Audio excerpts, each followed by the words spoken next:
इस किताब में साकी मुस्ताद खान ने यह भी लिखा कि बाद में मथुरा का नाम तब बदलकर इस्लामाबाद रख दिया गया और इसके बाद हुक्म की तामील करने वालों को इनाम भी दिए गए। मतलब यह कि जामा मस्जिद की सीढ़ियों के नीचे जो कृष्ण मूर्ति दबे होने के दावे किए जा रहे हैं वो हवाई नहीं बल्कि प्रमाण के साथ है। लेकिन ये सब कुछ पहली बार हो रहा है, ऐसा नहीं है। श्री कृष्ण जन्मभूमि के वकील महेंद्र प्रताप सिंह इसे लेकर पिछले कई सालों से लंबी लड़ाई लड़ रहे हैं। पहले उन्होंने एएसआई से लेकर केंद्र तक कई पक्षों को नोटिस देकर इस बात की ओर ध्यान खींचा और फिर कोर्ट की दहलीज तक भी गए, कई याचिकाएं दाखिल की। इसलिए आज इस मामले पर हमने उनसे भी बात की, उनका पक्ष भी सुनना बेहद जरूरी है।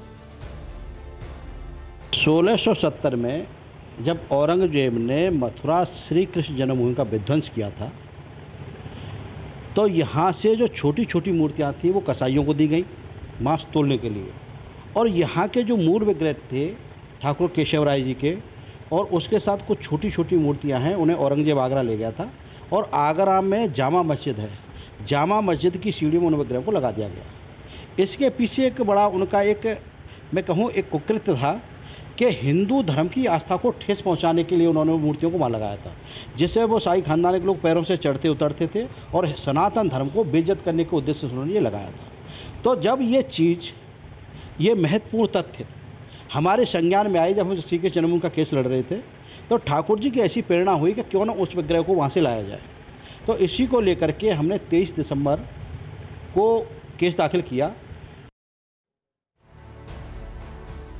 और अब हम आपको आगरा की उस जामा मस्जिद के बारे में बताते हैं जिसकी सीढ़ियों के नीचे कृष्ण मूर्ति दबे होने के दावे किए जा रहे हैं।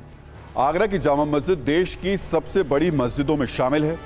शाहजहां के शासनकाल में आगरा में जामा मस्जिद का निर्माण किया गया था, लेकिन इसे बनवाया था शाहजहां की बेटी जहां आरा ने।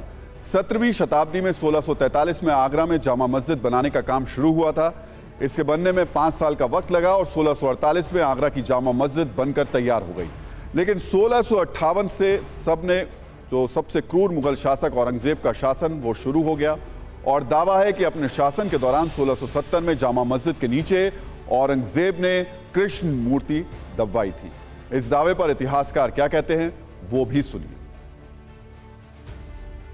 आप अगर वहां जाएं तो हिस्ट्री, उनकी दीवारें हिस्ट्री बोलेंगी आपसे। आप जाइए तो सही जामा मस्जिद कृष्ण जन्मभूमि में, मतलब इस तरीके से उन्होंने उसको जैसे कहते हैं ना कि अपना खूंटा गाड़ दिया जहां पर कृष्ण जी का जन्म हुआ था कि कर लो जो आप। एक तो होता है ना कि इंसल्ट करना, दूसरा होता है इंजरी के ऊपर नमक डालना, घाव के ऊपर नमक डालना, टू रब इट कि क्या कर लोगे तुम। वो हम कुछ नहीं कर पाए उस समय क्योंकि ये दरिंदे थे, हम शांति प्रिय लोग थे। ये लोग इस मतलब किसी भी तरीके से इस्लामिक नहीं थे, ये सिर्फ आक्रांता थे, वहशी थे, जानवर थे। ये बहुत संभव है और अगर वो कर रहे हैं देवकी नंदन जी तो मेरा ख्याल है बिल्कुल ठीक कर रहे हैं। मेरा ख्याल है कि उनको उनके इस कार्य में मुसलमानों को भी आगे बढ़कर आना चाहिए।